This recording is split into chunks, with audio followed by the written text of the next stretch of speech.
Good morning बच्चों। आज हम क्रिया के बारे में पढ़ेंगे। क्रिया हमारे व्याकरण बुक में होती है।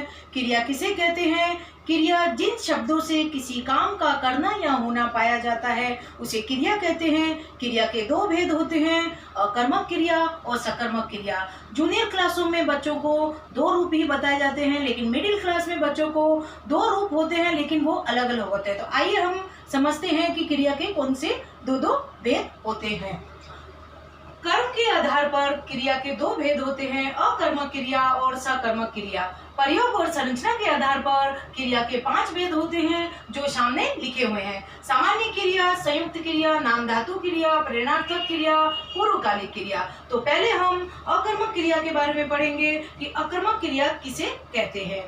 जिन क्रियाओं के साथ कर्म नहीं होता तथा क्रिया का फल सीधे कर्ता पर पड़ता है, यहाँ कर्ता का मतलब सब्जेक्ट होता है, वे अकर्मक क्रिया कहलाती है। उदाहरण पढ़ेंगे कि ईशु हंसती है, तो यहाँ सब्जेक्ट क्या है? ईशु। हीना दौड़ती है, यहाँ सीधा संपर्क सब्जेक्ट हीना से है।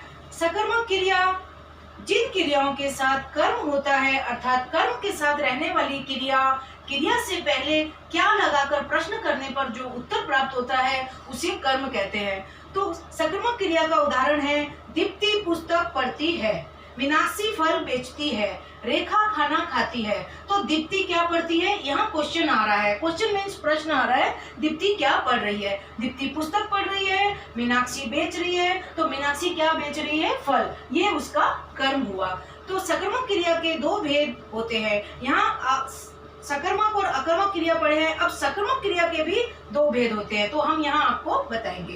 एक कर्मक क्रिया और द्विव कर्मक क्रिया। एक कर्मक देखिए बोलने से ही पता चलता है कि एक कर्मक क्रिया क्या होती है और द्विव कर्मक क्रिया क्या होती है। तो आइए हम पढ़ते हैं।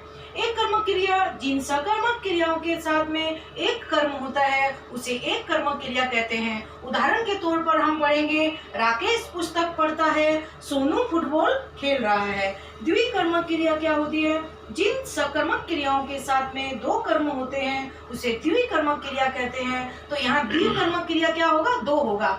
अमिता नीतू को डांट रही है, तो यहाँ सब्जेक्ट क्या है? दो। काम तो एक ही हो रहा, रही है, डांट रही है, लेकिन अमिता नीतू को डांट रही है, तो द्विकर्मक है। प्रीति मोनिका को उपहार मीन्स गिफ्ट देती है, तो प्रीति मोनिका को उपहार देती है। अब हम क्रिया के दूसरे भेद जो प्रयोग और संरचना के आधार पर है उसे पढ़ेंगे। ऊपर बताया गया कि इसके 5 भेद होते हैं, उसे हम विस्तार से समझेंगे। तो समझते हैं। पहली क्रिया, सामान्य क्रिया। किसी वाक्य में एक ही क्रिया का प्रयोग किया गया हो तो उसे सामान्य क्रिया कहते हैं। जैसे उसका उदाहरण है, दीपिका घर गई, सामान्य है। नीता फल लाई, सामान्य है। संयुक्त क्रिया, किसी वाक्य में यदि एक से अधिक क्रियाओं का प्रयोग किया गया हो तो उन्हें संयुक्त क्रिया कहते हैं। रश्मि ने भोजन कर लिया, तो संयुक्त क्या है? मिला हुआ, भोजन कर लिया रश्मि ने। नाम धातु क्रिया, संज्ञा सर्वनाम विशेषण आदि शब्दों से बनने वाली क्रियाएं नाम धातु क्रिया कहलाती है। तो यहाँ आपको देखना होगा कि शीतल खेल खेलने लगी, तो शीतल क्या है? एक संज्ञा है, तो उसकी विशेषता क्या है? वो खेल खेल रही है। तुम्हें बुराइयों का त्याग करना चाहिए, यहाँ तुम्हें क्या है? सर्वनाम है, तो ये सर्वनाम और विशेषण संज्ञा है, तो इनसे बनने वाली जो क्रियाएं होती है वो नाम धातु कहलाती है। तो तुमने बुराई का त्याग किया, तो तुमने सर्वनाम है, तो इसमें विशेषण क्या हुआ? बुराई का त्याग किया। प्रेरणार्थक क्रिया, जिस क्रिया की कर्ता स्वयं न करके दूसरे को करने के लिए प्रेरित करती है काम, उसे प्रेरणार्थक क्रिया कहते हैं। कैसे?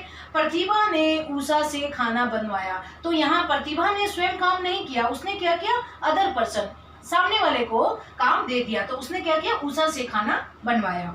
पूर्वकालिक क्रिया, किसी वाक्य में मुख्य क्रिया के पहले जो क्रिया आती है उसे पूर्वकालिक क्रिया कहते हैं। तो यहाँ समझने की बात है कि पूर्वकालिक क्रिया मतलब कल्पना खाकर सोने गई, तो यहाँ खाकर एक क्रिया है, सोने गई दो क्रिया है, 2 नंबर पर है। तो यहाँ पर क्या है? कल्पना ने क्या किया? सोने गई, तो ये मुख्य क्रिया है। तो उससे पहले जो क्रिया क्या है? खाया, तो ये क्या हुई? पूर्वकालिक क्रिया। लेकिन उससे पहले उसने खाया है, तो ये था हमारा क्रिया का चैप्टर जो हमने पढ़ा। अगर आपको पढ़ने में या समझने में कोई दिक्कत होती है तो आप इसे अगेन रिपीट करके वीडियो देख सकते हैं।